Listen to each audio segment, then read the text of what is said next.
Hi guys, welcome back. Well, it's Saturday and I want to wish everybody a happy Halloween. Although it doesn't feel like it's Halloween right now.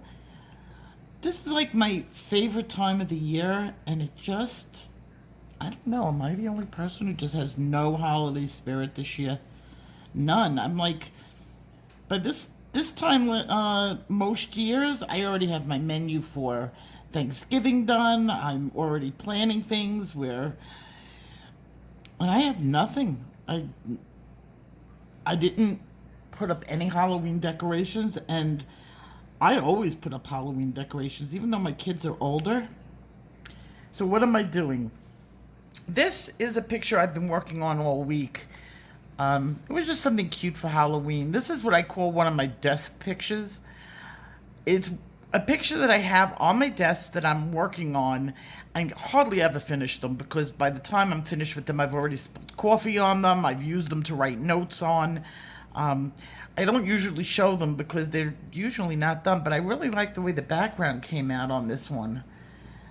And I used a reference photo that I found off of Flickr, and I just thought the colors were really good and it was cute. And this picture is by Sherry Baldy. I haven't done a Sherry Baldy picture in a really long time, and I'm a real fan of hers.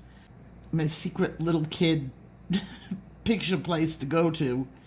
And I got a email from her that she was having like a sale. So I went over to her shop, I guess a pre-holiday sale or whatever, and there was really cute things in there. So I bought a couple, and this was among the stuff that I bought. And if I don't do it now, I'm never gonna do it because it's Halloween. I thought maybe this was gonna get me in the mood, but no, we're just gonna hide tomorrow. I'm not even giving out candy because I'm not answering the door. But I really don't think we're going to have much in the way of trick or treaters anyway. With the numbers looking the way they are, a parent has to be nuts to let their kid go door to door to strangers' houses.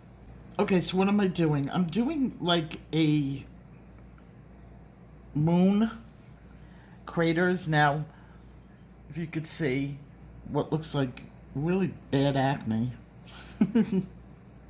Oopsies. Is the divots and the holes that we worked on when we did the cherries. So what else can those divots and those holes be?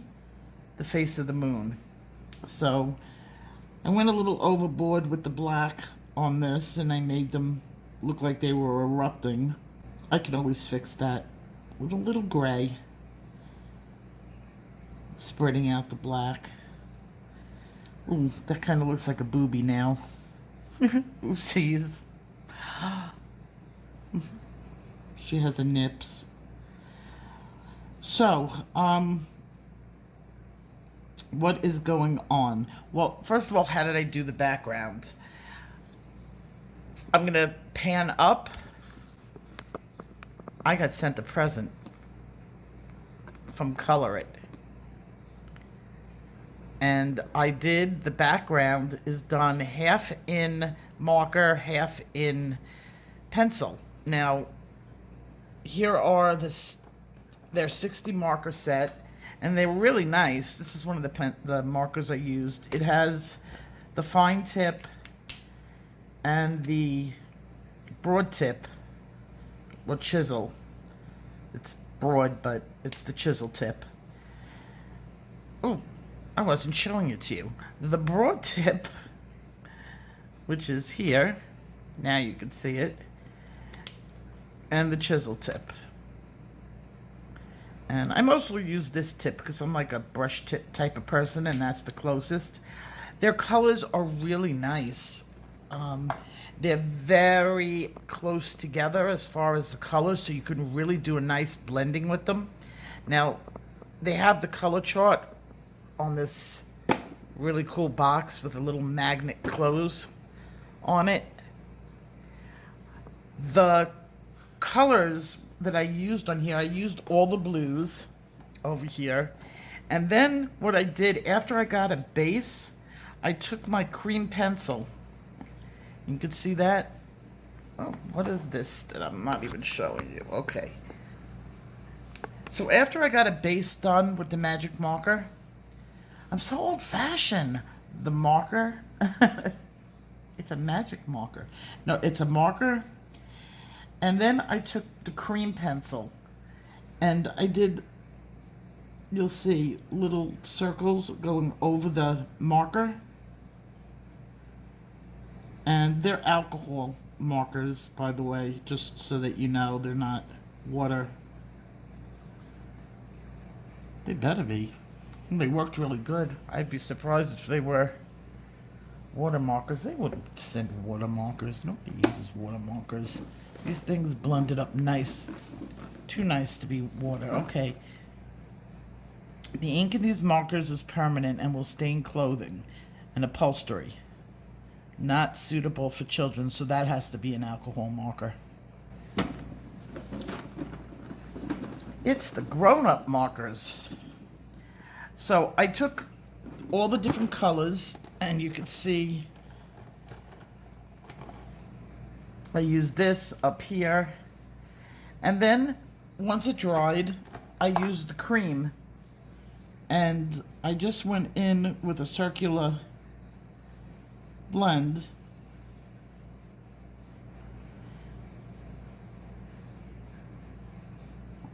Then I used a ton of this. And this is a blending marker. This one is Prismacolor. And it's going to be gray. Well, that side's red. Because I was working on this area. And I blended the heck out of this.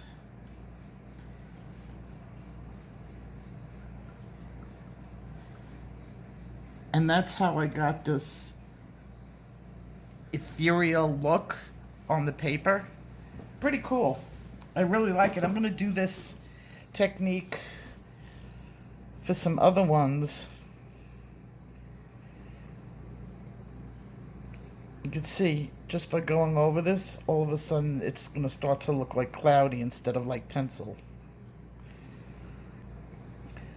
So, what are we going to talk about today? Well, I have questions and answers on Saturday, and I'm going to save up all the questions that I get sent. So instead of just doing it, let me just get some more light on the picture. Instead of just giving out random answers to people, some of the ones that I know other people have, I'm going to be answering them on Saturdays or Sundays. It'll be the weekend. So let's see what questions came in this week. What are the rubber bands for? This is a part of the technique in my book where we take analogous colors and we color coat them with rubber bands, or you can use whatever you want to mark it, a piece of tape. And we mark light, medium, and dark in the analogous colors. And this way, they don't get confusing because a lot of the analogous colors are very close. And when you dedicate one specific color to a tone, then you need some sort of way of not confusing them, especially when the picture starts to get completely done and you're sitting there going, well, what color did I start off? What color do I need? And that's just the way that we do it. So I use the rubber bands. Next, am I a beginner? I get this question a lot. You don't know what category to put yourself into. Are you a beginner, an intermediate? Are you advanced? Well, if you were advanced, you don't have to ask me. Am I advanced? You don't have to ask that. This is basically for people who don't know if they're moving towards in the right direction. As a beginner, you're learning your colors. You're learning how to do a smooth blend. Okay? It's from day 1 to 5 years. If you don't know your colors, if you don't know the color chart, if you're not comfortable moving through it, you're a beginner. Once you start to get to on the intermediate level, you know how you know? You get bored. almost to the point where you might be interested in something else. Well, if that starts to happen to you, don't.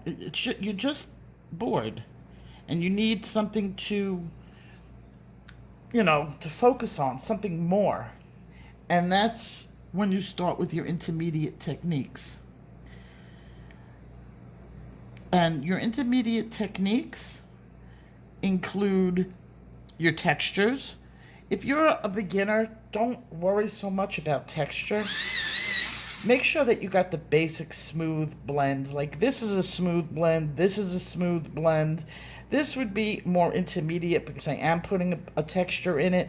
This background would be a little bit intermediate because it did take layers and monitoring the layers. So that's a little bit towards the intermediate, not impossible to do. It's not that hard. So that's how you can tell the boredom is you're just looking for something else. You're really ready to move on. And I see a lot of people that don't move on that should have long ago. And then they kind of drop off, and when they come back, they're raring to go. So that's how I tell. Okay, what about, this is the next question. What about other coloring blends? What they were talking about was we did analogous colors. Well, when do you put in split complementary and all those other nifty things?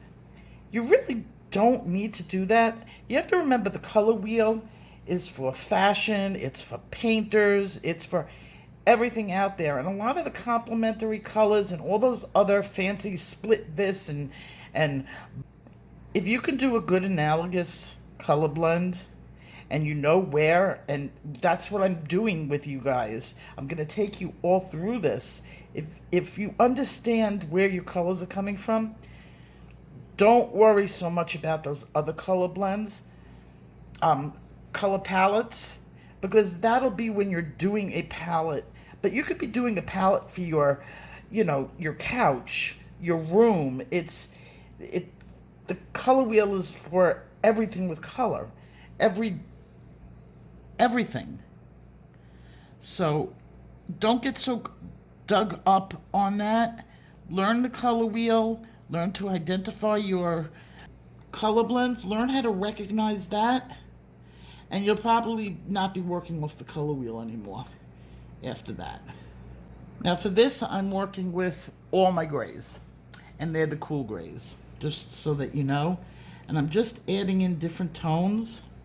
And I also added in the silver, because the silver silver is a cool color. It's definitely on the cooler side. It's not counted in on the Prisma set as a gray, but silver is gray. It's probably around a 60%.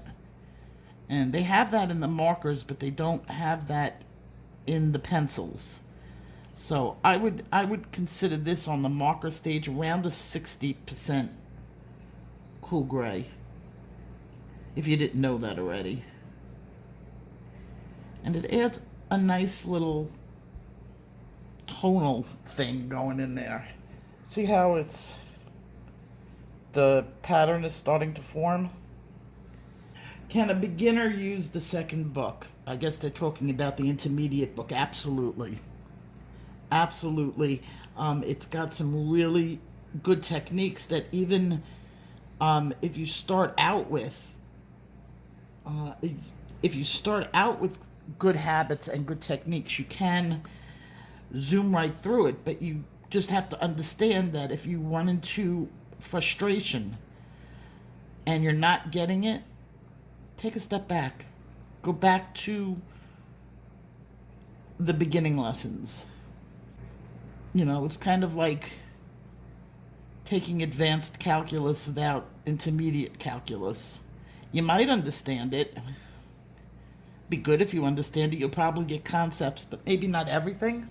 But it's still definitely okay. I took calculus with geometry. when I was in high school. Now I wish I paid attention. But I can tell you this much, I've lived my entire life without needing that calculus class.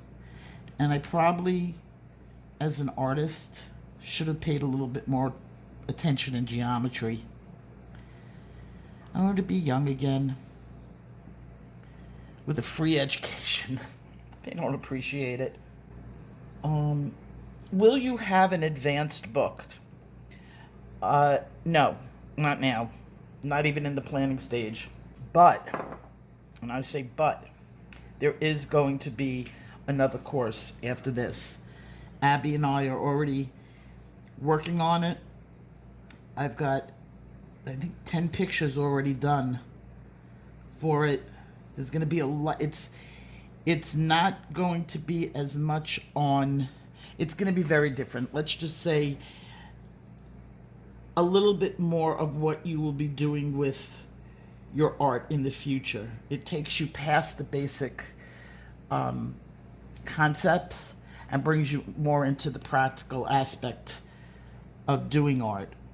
And I think you guys will really like it. So that's not only that's in the works, so that's a definite yes. Will I do an advanced class? When I watch advanced art tutorials, they're not very tutorial on YouTube.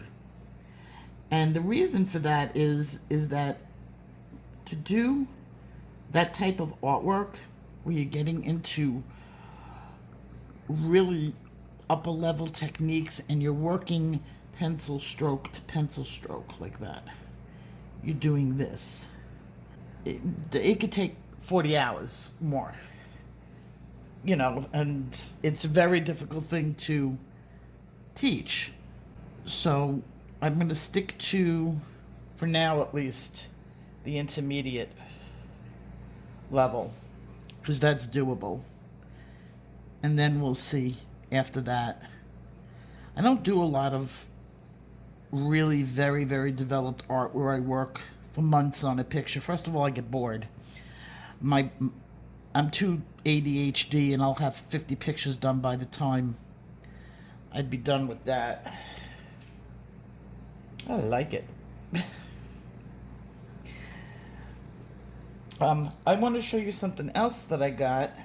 Now, I've told you I'm not a Posca fan, but somebody did recommend the larger of the Posca pens.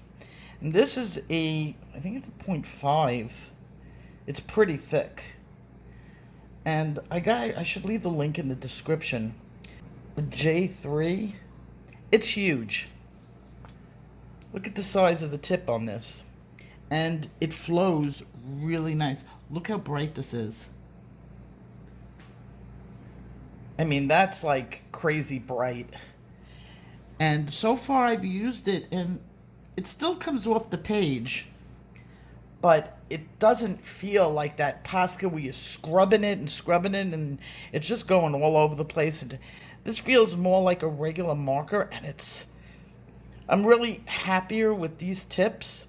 It's different than the flow type that the other markers have. This I've been really super impressed on. And what I liked about it is that if you put it on the paper without, I'm going to leave that as a surprise to you. That's going to come when we do the next lesson. I do use Posca for the next lesson, but in a way that's different than using Posca. And we'll see that on Monday. Oh, okay. Now, the girls in the group, my moderators in the Facebook group, wanted me to talk about this. And that's rules in the group. Not something I'm big on. Now I'm going to watch everybody clicking off. Rules, I don't need those stinking rules. Okay, just so that you know that the girls, I own the Facebook page. Technically, it's under my name and stuff. Uses my name and I'm on there. But I told the girls, this is for your fun.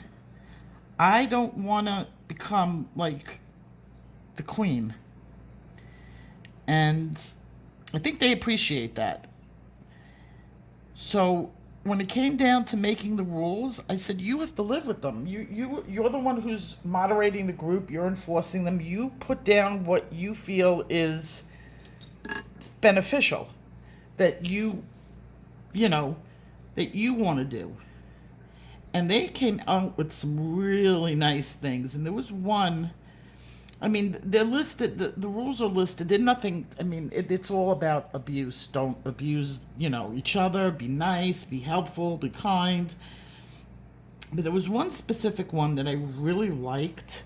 I don't know which of the girls came up with it. It's going to be a big one. And it's about shaming people who can't afford higher end pencils and books. So they called it, what did they call it? Supply shaming. And I thought that was really good because, not everybody can afford. And you know what? You make do with what you can, with what's within your budget. And you can do some really great art with, I mean, you don't have to have Prismacolor. Or you could have a really small set of Prismacolor and do incredible artwork with it. There are plenty of pencils out on the market that are really good pencils that aren't Prismacolor. I mean, I haven't tried them, but I really should. But I heard Black Widow was good. I'm not a huge fan of Arteza. I'll give you that much. I'll say that. I just didn't like their feel. They were a little bit scratchy, and to me, a little bit too much for me. So I wasn't a huge fan. But their paper, which I have their watercolor paper and I have their sketch paper. Their sketch paper was pretty good. In fact, I did the lesson on it, and I think it came with 60 sheets, which is, decent for a sketchbook. That's not bad. It wasn't that much money. Oh, let me just get this small area so I can concentrate on what I was saying. And it goes through my printer. And it has better tooth than cardstock, especially this cardstock. I'm not happy with this cardstock. And unfortunately, it's pen and gear. Some people like it, some people don't. I'm not a huge fan of it. It's not horrible, but I just don't have the tooth. I'm used to that old Georgia Pacific. Darn the Georgia Pacific going out of business. How dare you? I heard the Nina paper was good. I tried one that had some complaints on Amazon. And I tried it and it was like, so okay. So I heard that there's different grades. Like you can get the Bristol Vellum, and that's much better. I bought the cheapy Nene paper, Nene paper. I bought the cheap one. So that may be my fault. Because a lot of people have been saying it's good paper. So as soon as I use up this pen and gear, which isn't bad, I can't say it's horrible, it's not. But for pictures like I'm going to be doing in the future that are lesson pictures, I'm going to be using the Arteza paper. I forgot to tell you that, like, when I first started this, what type of paper I was using. So, shout out to Arteza. That was not a product endorsement, by the way. That was just a fact of what I'm using, which just happens to be the Arteza paper. Look how small and cute.